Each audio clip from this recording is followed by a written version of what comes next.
400 થી 500 શિક્ષકોની હાજરી છે. શિક્ષક ભાઈ બહેનોને મારે કહેવું છે કે હું તો 10મું ધોરણ ફાનસે પાસ કરેલો માણસ તમારી સામે ઊભો છે. 100 રૂપિયાની સાયકલ લઈને ભણવા જતો બાજુના ગામમાં. 12મું ધોરણની પરીક્ષા આપી નથી. પણ 18 વર્ષની ઉંમરે એક એવા પછાત ગામમાં સુરેન્દ્રનગર જિલ્લાના સુદામડા હું રહેતો હતો અને શિક્ષક કેટલા પ્રેરક થઈ શકેનો દાખલો દો. મારા બનેવી શારદા ગ્રામમાં શિક્ષક હતા, વિજ્ઞાન શિક્ષક હતા, પણ પોતે પુસ્તકો રાખતા. અને એ ઘોડામાં પુસ્તકો હું જોયા મેં. એનો એટલો પ્રભાવ હતો, શાંત સ્વભાવ. એના જીવનમાં ક્યારેય કોઈ ઉપર ગુસ્સો નહોતો આવ્યો, પણ અમારી હિંમત નહોતી કે એની સામે એક શબ્દ બોલી શકીએ. એવું વ્યક્તિત્વ નાનજીભાઈ કાકડિયા. એ પુસ્તકો વિશે પૂછી ના શકે, પણ મેં આમ કબાટ સામે જોઈ અને 11મા ધોરણમાં નિર્ણય કર્યો કે હું પણ મોટો થાઈશ ત્યારે આવી રીતે પુસ્તકો લઈશ અને પછી વાંચીશ. 18 વર્ષની ઉંમરે મને સરકારી નોકરી મળી. સરકારી પગાર આવે એટલે 18 વર્ષનો યુવાન એમ વિચારે કે હવે કપડાં લેવા, ઘડિયાળ લેવી, બૂટ લેવા, સાયકલ લેવી. તેથી તો મોટરસાયકલનો કાંઈ એંધાણી નહોતા. એને બદલે મેં 100 પુસ્તક ખરીદ્યા. બીજે વર્ષે બીજા 100 પુસ્તક ખરીદ્યા. એ 200 પુસ્તક હું 3 વર્ષમાં જાણે એમાંથી પરીક્ષા આપીને પછી મારું જીવન એમાંથી ઊભું થવાનું એટલી ઊંડાણથી પુસ્તકો મેં વાંચ્યા. 22 વર્ષની ઉંમરે મેં ચરક સંહિતા આમ A to Z પરીક્ષા આપી મેં વાંચ્યું. 4 વેદનો અભ્યાસ કર્યો. ગીતાજી મેં લગભગ 50 વખત વાંચ્યા. ચાણક્ય નીતિ 10 વખત વાંચી. ગાંધીજીની આત્મકથા 3 વખત વાંચી. અને ભારતની ગુલામીનો ઇતિહાસ વાંચ્યો. એમાંથી એક વાક્ય કાઢી લીધું કે આ દેશ અવડો મોટો ગુલામ બને છે અને 900 વર્ષ ગુલામ રહે છે. એનું કારણ હોય ને તો આપણે પ્રશ્નને નિર્મૂળ કરનારી પ્રજા નથી. અને મેં સંકલ્પ કર્યો કે મારા જીવનમાં જે કોઈ પ્રશ્ન સામે આવશે ને એને હું મૂળમાંથી ઉખેડીને ફેંકી દઈશ. ત્યારે મારી ઉંમર 25 વર્ષની માંડ હતી અને એક સરકારી કર્મચારી તરીકે ભાડાના મકાનમાં મેં ઈશ્વરે પાણી રોકવાનો વિચાર આપ્યો. તો મેં નક્કી કર્યું ગામ દીઠ 5 થી 50 ચેકડેમ બનવા જોઈએ. તો આ કોઈ ધર્મગુરુ વિચારે ને તેની પાસે લોકો હોય, પૈસા હોય, બધું હોય. રાજનેતા પાસે બધી સત્તા હોય. ઉદ્યોગપતિ પાસે પૈસા, હું 25 લાખ રૂપિયા આપું, તમારા ગામમાં ચેકડેમ ઉધડા દઈ દો ને થઈ જાય. પણ તાજમહાલ બંધાણો ને એને કોઈ ક્રાંતિ નથી કીધી. એના કરતા દેશમાં 1000 ગણું મૂલ્ય ગાંધીજીની ગ્રામ સફાઈનું છે. કારણ કે લોક જાગૃતિનું કામ હતું. એટલે આ વિચાર લઈને ગામડામાં ગયું અને મેં ઓલા 500 પુસ્તકો વાંચ્યા એમાંથી પકડી પાડ્યું. પછી પણ સમાજમાં જોયું કે આ દેશમાં 60 લાખ સાધુઓ છે. સાઈરામભાઈ, લાખો મારા તમારા જેવા સમાજ સેવકો છે, રાજકીય ક્ષેત્રના, જ્ઞાતિના, સામાજિક ક્ષેત્રના, જુદા જુદા ક્ષેત્ર. આમાંથી ભાગ્યે જ કોઈ માણસ કામ કરે છે, બાકી બધા સલાહો દે છે ને. એટલે આ દેશનો એક નાગરિક, આ દેશના ગામડા અને આખો દેશ પ્રશ્નોના ઢગલા નીચે 70 વર્ષ પછી એ દબાયેલો છે. 900 વર્ષની ગુલામી પછી પણ આપણે નિર્ણાયક પ્રજા ના બની શકી કે જે કોઈ પ્રશ્ન આવે ને મારે મૂળમાંથી ઉખેડી નાખવો છે. અને એ પાણીનો વિચાર લઈને હું ગામડામાં ગયો તો મેં સલાહ ના દીધી. લોકફંડ કાઢવાનું હતું તો શરૂઆતના 30 ગામમાં મારી ક્ષમતા હાવ નાની હતી તો 1100 થી મેં 11,000 રૂપિયા ફંડ આપ્યું. અને એમાંથી ગામના શિક્ષકોએ પણ એમાં ફાળો આપેલો. ખેડૂતોએ અને વાણંદે, દરજીએ એને તો આપેલો. અમારે એક ગામ એવું નહોતું કે શિક્ષકોએ ફાળો ન આપ્યો હોય. એક ગામ એવું નહોતું કે શિક્ષકો અહીંયા શ્રમદાનમાં ના આવ્યા હોય. અને એપ્રિલના તાપમાં, એપ્રિલ અને મે, એમાં પહેલું જ ગામ રફાડા લીધું. પ્રફુલભાઈ નજરે જોવા આવ્યા હતા. 45 દિવસ સવારના 7 થી સાંજના 8 મેં શ્રમદાન કરેલું. અને જ્યારે પુરુષોની માનસિકતા તૂટી તો મારા ધર્મપત્નીને આખો દિવસ કામે લઈ જતો. બાળકો લીમડા હેઠે બેસતા. સાઈરામભાઈ, તઈ જળક્રાંતિ દેશને મળે છે, સલાહથી ના મળે. અને આવી રીતે 5 વર્ષ શ્રમદાન કર્યું. પેલું અત્યારે આવે છે સ્વચ્છતા અભિયાન, ડેમો શ્રમદાન નહીં કે કેમેરા વાળા છે તો ખાવાના પકડો, એ કે કેમેરા વાળા હોય ગયા તો ખાવાના ઘા કરજો. કેમ એવું શ્રમદાન નહીં. બસ એટલે દેશ બેઠો નથી થતો. દેશ બેઠો કરવો હોય અને એક કોઠા સુધી જડી કે એક વ્યક્તિને પકડવાનું, એના પ્રશ્ન માટે કે ગામને પકડવાનું, પૂરું થાય ત્યાં સુધી ગામને મેં કોઈ દી મૂક્યું નથી. અને જુનાગઢ જિલ્લાનું જામકા ગામ સરકારના 1 રૂપિયા વિના 51 ચેકડેમ બનાવે શ્રમદાનથી. એ અમને જ ખબર નહોતી. આપણે બધા ગામડાના. પણ જયારે ભારતના કેન્દ્રીય મંત્રી આવ્યા ને એને એમ કીધું ભારતની વિશ્વની આપેલી ઘટના છે, માનવ સભ્યતાના ઇતિહાસની પેલી ઘટના છે કે ક્યાંય ઇતિહાસમાં નથી દાખલો 5 જળાશય પ્રજાએ બાંધ્યા હોય. નગરશેઠો બંધાવતા, રાજાઓ બંધાવતા, પણ પ્રજાએ બનાવ્યા હોય ને એવો આખી માનવ સભ્ય સંસ્કૃતિમાં પહેલો દાખલો છે કે એક ગામ 51 ચેકડેમ બનાવે.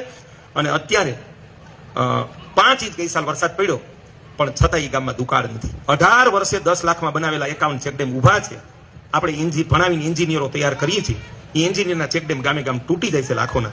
ખેડૂતોએ બનાવેલા અને એક 12 ધોરણ નહીં ભણેલા માણસની ઈચ્છા શક્તિની સૂઝથી બનેલા ચેકડેમ એ 18 વર્ષે સલામત ઉભા છે. આ પરિણામ છે. આવું પરિણામ એક એક ક્ષેત્રમાં લાવી શકાય. આ વર્ષે સૌરાષ્ટ્રમાં દુષ્કાળ છે. 2000 ઉપર સપ્તાહો થઈ.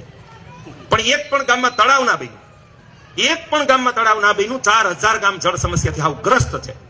બરોબર, આ દેશના રોગનું મૂળ છે, આ દેશના દુઃખનું મૂળ છે કે આપણે પ્રશ્ન ઉકેલનારી પ્રજા જ નથી. આપણે ભેગા થઈ, ખાઈ, તાલીઓ પાડીએ, એક એક કાર્યક્રમનું મૂલ્યાંકન એવી રીતે કરી. એટલા લોકો થતા, એટલા લોકો પ્રસાદ લેતા, અને ફલાણા 1008 ફલાણા ફલાણા ફલાણા અને મિનિસ્ટર ફલાણા ફલાણા કે એ કાર્યક્રમમાં આવ્યા હતા. બસ આનાથી આગળ આપણી દ્રષ્ટિ જ નથી. હું જ્યારે એક વિઝનથી બોલાવું ઉદ્યોગપતિને, તો એ ક્યારેય નથી કહેતા કે તમારો ઉદ્દેશ ઉત્તમ છે, કે આ કાર્યનું પરિણામ શ્રેષ્ઠ છે. એ કે કાર્યક્રમ સારો ગયો. એટલે એમાં શું હોય કે સંખ્યા સારી એવી હતી, ફલાણા ભાઈ હતા, ગાયના ઘીના લાડવા બનાવ્યા હતા, કારણ કે અમે બધા ગાયના ઘીના જ બનાવીએ. બરોબર, એટલે રસોઈ જમાવટ હોય. બસ આમાંથી આપણે સમાજને બહાર કાઢવાનો છે, અને એનું કામ જો કોઈ કરી શકે ને તો શ્રેષ્ઠ રીતે શિક્ષકો કરી શકે. જે કામ ધર્મગુરુઓ નથી કરી શક્યા એને કરવું નથી. વાળો સલામત છે તો બહારની દુનિયાની પરવા જ નથી. વાળાની બહાર શક્તિશાળી કોણ છે? પૈસાદાર. તો ફલાણા ફલાણા ફલાણા, તો ગમે એમ કરીને બાંધો એને, કે એનો વિનનો ઉતારો વધુ આવશે. હે, બરાબર, એનો વિનનો ઉતારો વધુ આવશે કે એટલે એ ઘેટાઓને પકડી પકડી બાંધવામાં આવે છે. અને મંદિર તો હરીફાઈથી બને છે. મંદિર શું કરવા? કઈ સંસ્કૃતિ રક્ષા માટે બને છે? ગામમાં ચોરો છે, અહીંયા ઓટોમેટિક નગારું મૂકવું પડ્યું છે. અને જે પ્રજા કરોડોના મંદિર બાંધે, આનાથી દિશાવિહીન પ્રજા બીજી કોઈ હોઈ શકે ખરી? હે, એ એક મંદિર છે, અહીંયા કોઈ દર્શને નથી જાતું, અહીંયા કોઈ ટંકોરી વગાડવા વાળું નથી, અને હરીફાઈથી માતાજીના સંપ્રદાયોના ઝીકા ઝીક કરીએ છીએ, અને એના જમણવાર કરી રાખીએ છીએ, અને એમ માંગીએ છીએ કે આપણાથી મહાન કોઈ નથી. બસ એટલે ગામે ગામ પીવાનું પાણી નથી. એકે એક ગામના પાદરમાં જાવ ને તો આંખે પાટા બાંધા હોય ને તો નાકથી ખબર પડી જાય ગામ આવી ગયું, કારણ કે એટલી દુર્ગંધ આવતી હોય.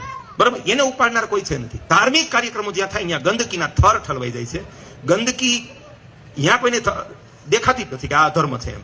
આપણે તો જમણવાર જ ગણીએ છીએ. ત્યારે આવી મને સફળતા મળી, પછી ગાયના ક્ષેત્રમાં સફળતા મળી, તો એમાં મેં સલાહ ના દીધી. સંકલ્પ લેવડાવ્યો કે ઘરે ગાય બાંધશું, ગૌશાળા નથી કરવી. અને જામકાની 125 ગાય લાવવામાં 6 મહિના અહીંયા રોકાવવું પડ્યું.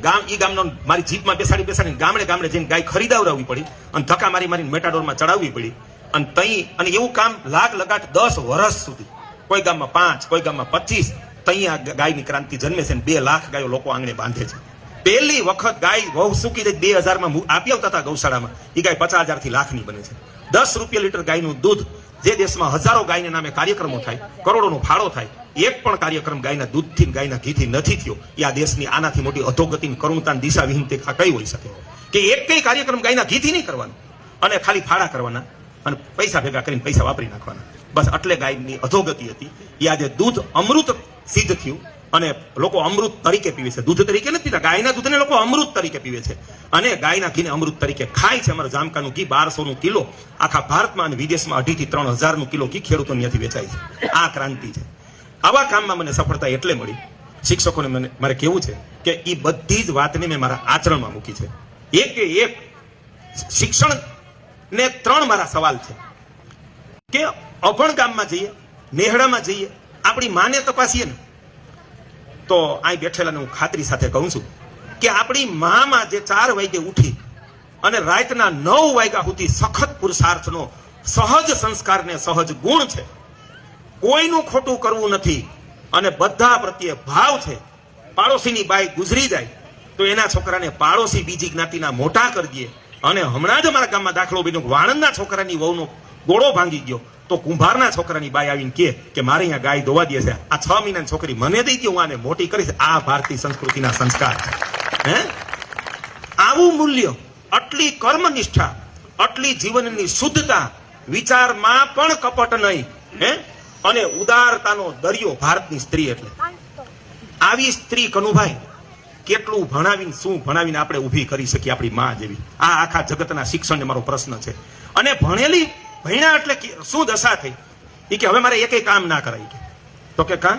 તો કે હું તો ભણેલી છું, હું તો શિક્ષિકા છું, હું ગ્રેજ્યુએટ છું, હું એન્જિનિયર છું, હું PhD છું. આમ થેલી લઈ અને ઘા કરે, લે સાંઈ રામી કે શ્રીખંડ ને ઢોકરા બજારેથી લેતો આવતી, કે પપ્પા ને ફૂવા આવ્યા છે, કે હું શાક રોટલી કરી નાખું. કે એને શીરોય નથી કરવો, એને ઘરમાં શીરો નથી કરવો. અને નહીં બીમારી છે તો બધું બહારનું મંજૂર છે. હાવ ટીવી જોવું છે, ઓટા તોડવા છે, આગા પાછી કરવી છે. અને જે સ્ત્રીને રાંધવાની આળસ થતી હોય અને રાહ જોઈને બેઠી હોય મારો દીકરો સરદાર પટેલ ને શિવાજી થશે, તે વાતમાં શું માલ છે? હે આપણે ખમીરવંતી પ્રજા, મહાપુરુષાર્થી પ્રજા અને નિર્ભય પ્રજા ત્યારે જ ઊભી કરી શકશું કે છે ને એવી માં બનશે તો. અને મને એ દેખાય છે કે ગામડાની માયું જે આપણી હતી ને બધી, એમાં એ સંસ્કાર સહજ હતા, એ શિક્ષણમાં ખોવાઈ ગયા છે. એ શિક્ષણના સ્તરમાં ગમે ત્યાંથી ઉમેરવા પડે એમ છે. અને પુરુષાર્થ ભાવ સાવ યોગ્ય. મુંબઈમાં જાઓ, 100 સ્ત્રી ભેગી કરો ને તો વધીને જો 1 કે 2 ને બાજરાના રોટલા આવડે ને તો ગૌરવ માનજો, બાકી કોઈને નથી આવડતા. હે તો ભણીને આપણે આ કરવાનું છે. હે એક મારા વાણિયા વેપારીને હું ગયો, તે હું જમતો હતો, તો મને તો કે આ રોટલી મોરી લાગે છે. જમીન બેઠા ને પછી કે જારના રોટલા મજા આવી ને, હું કહું મરી જાવ નહીં કહું, હું રોટલીને ભરવા ખાઈ ગયો કહું. કારણ કે રોટલી જેટલા ઢીલા ને રોટલી જેટલા જાડા એટલે આવે. હું કહું આ મોરું કા લાગે કહું. હું કહું રોટલો ખાવો હોય તો અમારા સૌરાષ્ટ્રમાં આવો, ગુજરાતમાં આવો, ગામડામાં, તઈ તમને રોટલાની ખબર પડે. આ અધોગતિ છે, આ શિક્ષણ નથી. કે ભણેલી દીકરીને દાદીમાં જેવી અડદની દાળ ના આવડે, એવી કઢી ના આવડે, એવા ઢોકળા ના આવડે, એવું ચૂરમું ના આવડે, એવી લાપસી ના આવડે, ગાય દોતા ના આવડે, માખણમાંથી ઘી બનાવતા ના આવડે. અને લોકો ભણેલી વહુ લઈ આવો અને બપોરનું હાનનું ટાણું થાય ને તે અગાસીમાં ચડાવીને જે દિશામાં પવન એ બધું કઈ ખુલ્લું મોઢું રહે, આખા ઘરનું પેટ એમને ભરાઈ જાય. હે એને કાંઈ ના આવડે. આનાથી એક પરિવાર ક્યાં જશે? આનાથી સંસ્કૃતિ ક્યાં મુકામે જઈ